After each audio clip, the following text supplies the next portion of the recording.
Para iniciar, queremos enviar una hermosa bendición divina para el día y la semana de todos los que nos escuchan hoy. Qué privilegio es poder sumergirnos nuevamente en este análisis de textos antiguos y descubrir todo lo que aún tienen para enseñarnos. Totalmente. Y hola a todos. Qué bueno estar de vuelta. Hoy tenemos entre manos una de esas narrativas que, sin importar cuántas veces se lea, sigue generando un impacto emocional brutal en quien la analiza.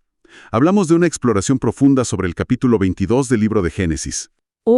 Sí, el capítulo 22. Para cualquiera que esté mínimamente familiarizado con la historia antigua, este es el famoso momento en que Dios le da a Abraham la orden impensable, que es sacrificar a su propio hijo, Isaac. Es un texto monumental. Y hay que admitir que es una lectura sumamente incómoda.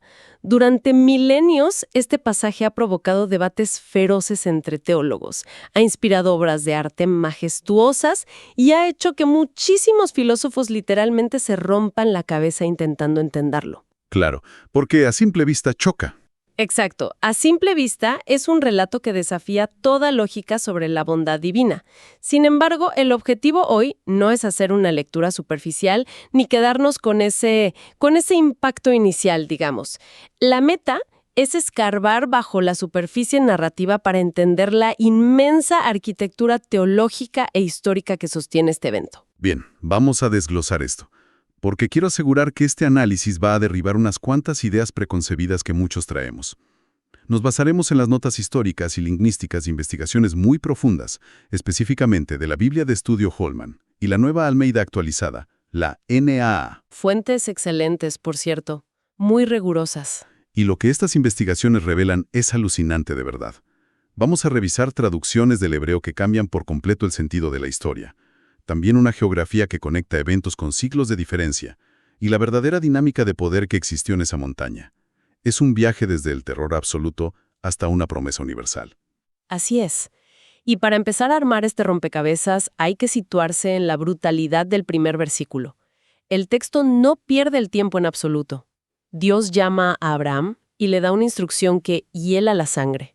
Literalmente. Le dice que tome a su hijo, su único hijo, al que ama profundamente, y lo ofrezca en holocausto. No hay preámbulos. Es un choque frontal contra todo lo que se supone que representa una deidad amorosa o justa. Exacto. O sea, si uno lo lee hoy en día, suena como el guión de una película de terror psicológico. Un padre recibiendo la orden de ejecutar a su hijo. Es el peor escenario imaginable para la mente humana. Pero aquí es donde mirar el idioma original empieza a cambiar las reglas del juego. Ajá. Las notas de investigación hacen mucho énfasis en las primeras palabras del relato. El texto dice que Dios puso a prueba a Abraham. Lo fascinante aquí es esa palabra específica en el hebreo antiguo, la palabra nisá. Nisá. Exactamente. Durante mucho tiempo, y esto influenciado por traducciones antiguas al latín y a otros idiomas, este término se tradujo erróneamente como tentó, como si Dios estuviera poniendo una trampa maliciosa para ver si Abraham caía en el asesinato. Una provocación al mal. Justamente. Pero el rigor lingüístico muestra que nisa es un término de evaluación. Significa literalmente probar la calidad de algo. Es un escrutinio para revelar el material del que está hecho algo o alguien. Pero, a ver, hagamos de abogado del diablo un momento. Si estamos hablando de una deidad que se supone que es omnisciente, que lo sabe todo, ¿por qué necesita hacer un control de calidad? ¿Acaso no sabía ya lo que había en la mente o el corazón de Abraham? Es una excelente pregunta. Parece un poco redundante llevar a un hombre al límite de la cordura solo para confirmar un dato que, en teoría, ya tienes. Y esa es exactamente la tensión filosófica central. El propósito de Nisaj no es informar a Dios, sino manifestar la fe de Abraham en la realidad física y material. Es como someter un vehículo a una prueba de choque. O sea, el ingeniero ya sabe. Claro, el ingeniero sabe matemáticamente que el auto es seguro. Pero la prueba materializa esa seguridad en el mundo real. Y hay otra capa fundamental que las notas históricas nos piden no ignorar, y es el entorno cultural de la época. El contexto de Canaán. Así es. En la tierra de Canaán, en esa misma época, el sacrificio infantil era una práctica pagana tristemente común. Las deidades vecinas exigían sangre humana para calmar su ira o garantizar buenas cosechas. Wow, ese es un contexto que cambia todo el panorama. Entonces, a los ojos de cualquier habitante de Canaán de la época, la orden que recibe Abraham no sonaría a locura, sino a un martes cualquiera.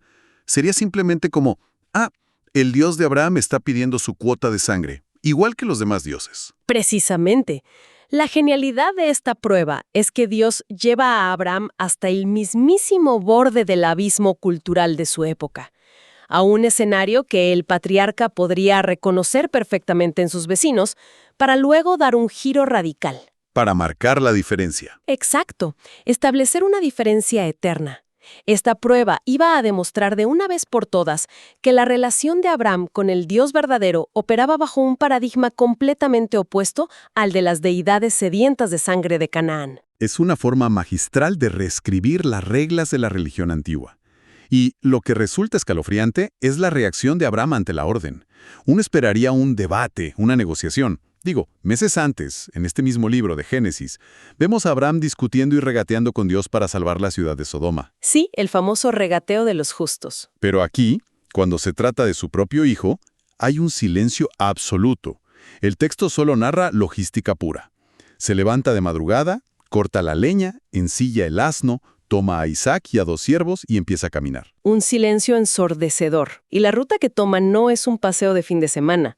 Según los datos geográficos de los análisis históricos, el viaje desde Beerseba, donde se encontraban, hasta la región de Moría, cubría unos 72 kilómetros. ¿72 kilómetros a pie? Hablamos de una travesía por un terreno sumamente difícil que duró 3 días. 3 días. Hay que detenerse a imaginar la tortura psicológica de ese viaje para un padre. Es como el viaje por carretera más angustiante de la historia. Cada paso, cada vez que armaban el campamento por la noche, cada vez que Abraham miraba a su hijo comiendo o durmiendo, sabiendo cuál era el destino final. Es una agonía prolongada. Totalmente. Pero hablando del destino, Moría no es simplemente una montaña al azar en medio de la nada, ¿verdad? Hay algo más ahí. Para nada. Moría es, topográficamente hablando, el epicentro de la historia bíblica futura. Los registros paralelos en los libros históricos, como Crónicas, identifican el monte Moría con el área de Jerusalén.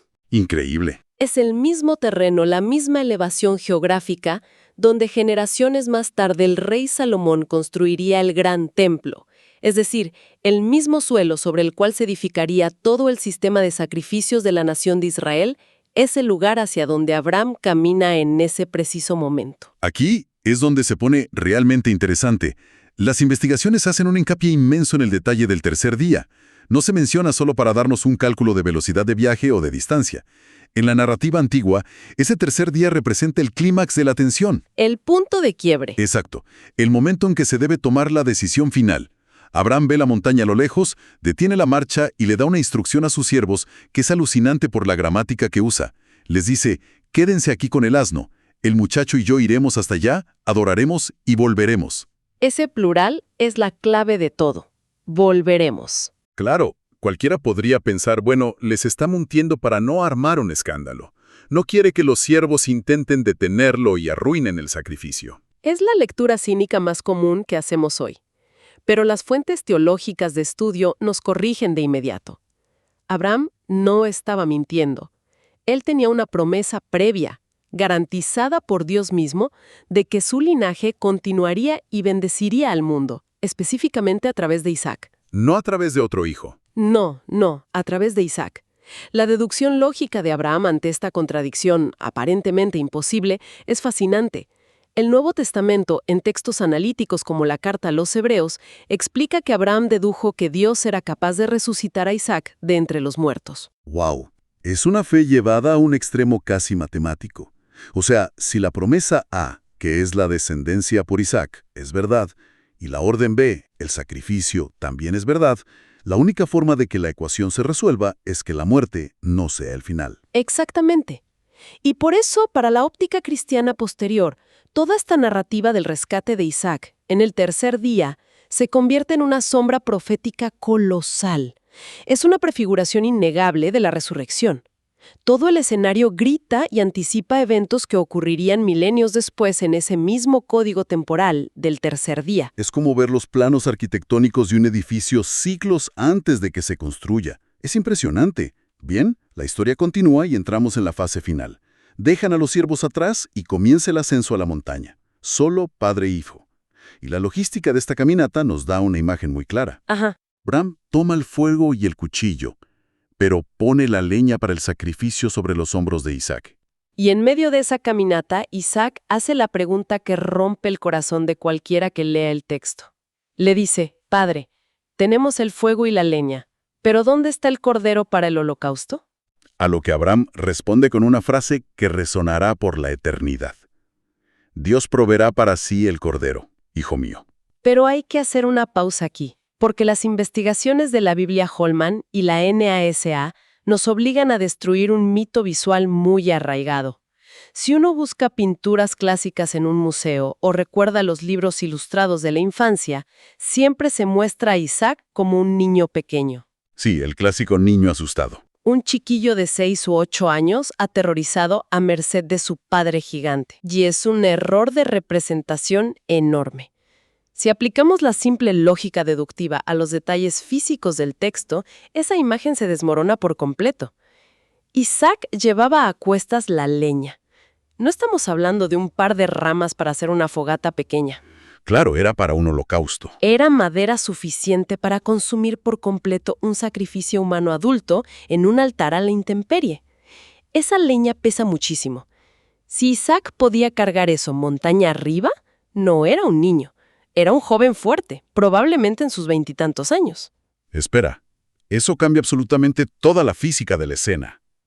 Si Isaac es un joven en la flor de su fuerza física, y Abraham, según los capítulos anteriores, es un hombre que sobrepasa los 100 años de edad, o sea, un anciano centenario, no tiene ninguna posibilidad física de someter, atar y acostar en un altar a un joven vigoroso si ese joven decide resistirse, pelear o simplemente salir corriendo. Así es, y esa es una de las grandes revelaciones de este análisis profundo. Destruye la noción de que esto fue un acto de tiranía o abuso forzado.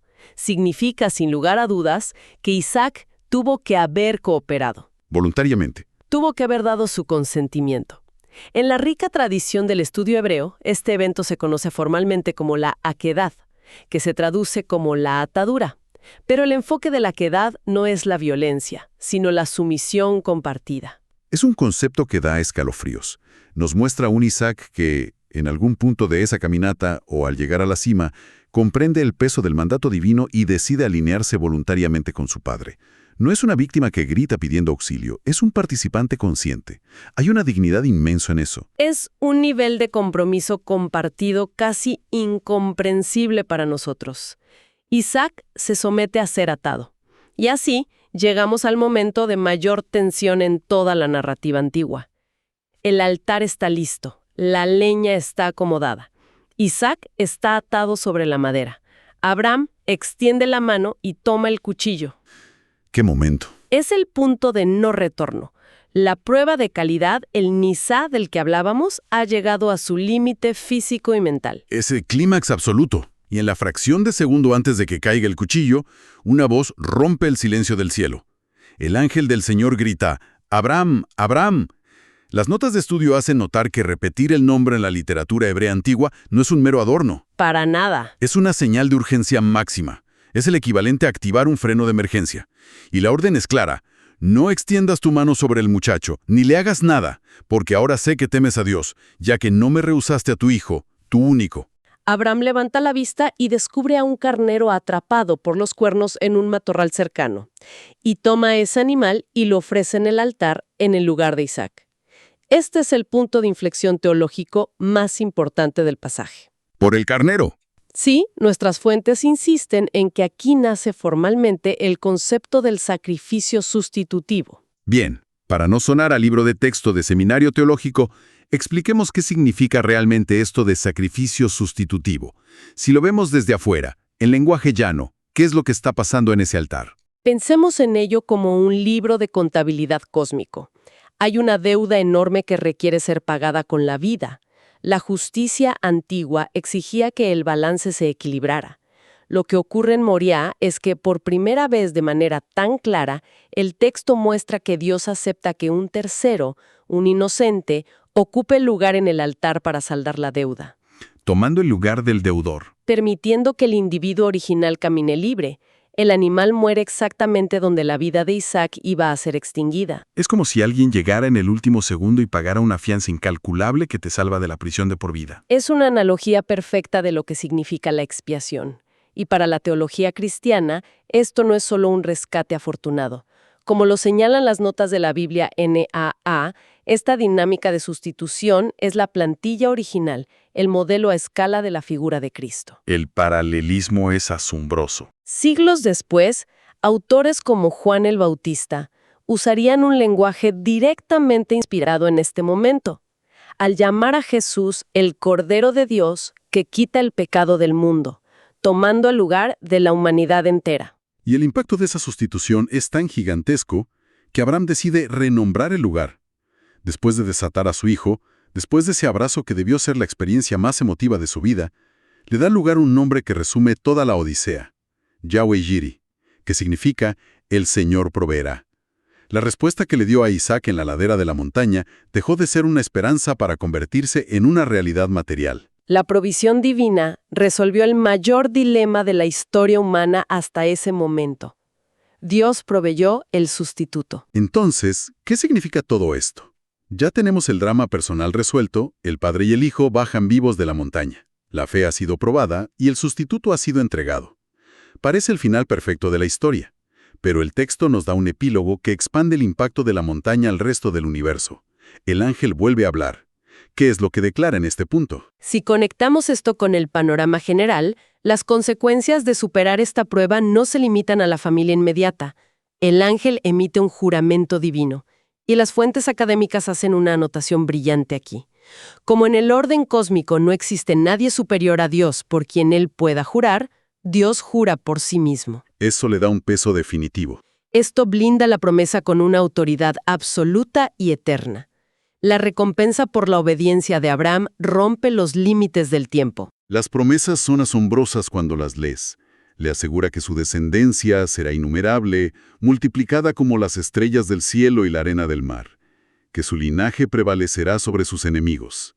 Y el remate final, la promesa suprema, es que a través de esa descendencia específica, de esa simiente que bajó viva de la montaña, todas las naciones de la tierra serán bendecidas. Es un alcance abrumador.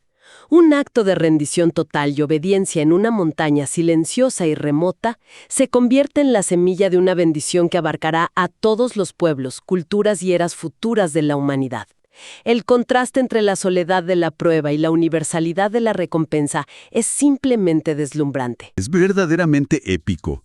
Pero aquí es donde entra mi parte favorita de investigar los textos antiguos, porque siempre hay un detalle que parece fuera de lugar y que esconde un secreto. Al final del capítulo, justo después de semejante declaración cósmica sobre estrellas, continentes bendecidos y juramentos divinos, los últimos versículos, del 20 al 24, sufren un cambio de tono brusco. El famoso árbol genealógico. Exacto. El relato pasa de la majestuosidad celestial a dar una lista de nombres sobre los hijos del hermano de Abraham, Nacor. Menciona a personas como Uz, Buz, Kemuel y otros nombres complicados. Si uno lo lee desprevenido, es como estar viendo el final de una película de superhéroes increíble y de repente, en lugar de los créditos, aparece un directorio telefónico de una ciudad lejana. Parece relleno absoluto. Es una reacción muy comprensible para un lector moderno. Estamos acostumbrados a una narrativa mucho más directa y rápida. Pero la literatura del antiguo Medio Oriente no desperdicia pergamino en relleno. Siguiendo con tu analogía del cine, estas genealogías son en realidad como las escenas postcréditos de las películas modernas. Me encanta esa comparación. Parecen desconectadas, pero están estableciendo las bases imprescindibles para la secuela. Las notas de investigación revelan que toda esta lista tiene un solo propósito narrativo vital, y es llegar al nombre de Betuel. ¿Y por qué es tan crucial Betuel, en medio de toda esa inmensa lista genealógica? Porque el texto especifica inmediatamente después que Betuel fue el padre de Rebeca. La futura esposa de Isaac. Exactamente. Sin ese pequeño apéndice aparentemente aburrido, la inmensa promesa que se acaba de hacer en la montaña quedaría flotando en el aire. Dios acaba de prometer descendencia como las estrellas a través de Isaac. pero Isaac necesita una esposa para que esa promesa materialice su siguiente eslabón. Claro, la biología básica de la promesa. Al introducir sutilmente el nacimiento de Rebeca en ese mismo momento temporal, el autor le asegura a quien lee la historia que los engranajes de la promesa cósmica ya están en movimiento en el fondo de la historia. Es una arquitectura narrativa impresionante. Nos muestra que en estos textos no hay cabos sueltos. Cada pequeño nombre es un ladrillo que sostiene el futuro de la historia. Bueno, hemos recorrido un camino inmenso hoy. Repasemos brevemente los grandes hallazgos que hemos extraído de estas investigaciones para llevarnos a casa. Primero, redefinimos el aterrador inicio del relato al entender el término Nisa. No fue una trampa perversa, sino un control de calidad para autenticar la fe y separar definitivamente a este dios de las deidades cananeas que exigían sangre infantil. Segundo, y creo que es la imagen más poderosa que nos llevamos hoy, derribamos la visión infantil de Isaac. Descubrimos la dinámica de la Akadá, demostrando que el joven fuerte cooperó voluntariamente con su padre anciano, en un acto de sumisión compartida sin paralelos. Y finalmente, vimos cómo el monte Moriah sirvió como el escenario inaugural para el concepto del sacrificio sustitutivo, una idea de expiación que moldearía todo el sistema religioso posterior y prefiguraría la redención del Nuevo Testamento. Todo coronado con una promesa universal que aseguró su propia continuidad mencionando disimuladamente a una niña llamada Rebeca. Ha sido una exploración de una riqueza incalculable. Y para poner todo esto en perspectiva y no dejarlo solo como un dato histórico fascinante, esto plantea una pregunta importante para reflexionar en nuestro propio contexto. Adelante. Si entendemos que este antiguo, aterrador e incomprensible evento fue en realidad la escenificación física de una promesa cósmica, el terreno de preparación para el concepto mismo de redención y sustitución, ¿con qué frecuencia las pruebas más incomprensibles y los momentos de mayor angustia en nuestro presente, esos escenarios donde toda la lógica parece romperse, son en realidad la preparación silenciosa de un terreno que no entenderemos hoy, pero que beneficiará y sostendrá a generaciones enteras mucho tiempo después? A veces, el sentido de la carga presente solo puede ser medido por la libertad que proveerá en el futuro. Qué forma tan excepcional y profunda de cerrar este análisis. Nos recuerda que no importa cuán oscuro parezca el panorama inmediato, siempre hay una arquitectura mucho más grande trabajando en el fondo. Ha sido un honor desglosar todo este conocimiento. Agradecemos inmensamente el tiempo y la curiosidad de quienes nos acompañan en este constante aprendizaje. Que Dios bendiga a todos los oyentes.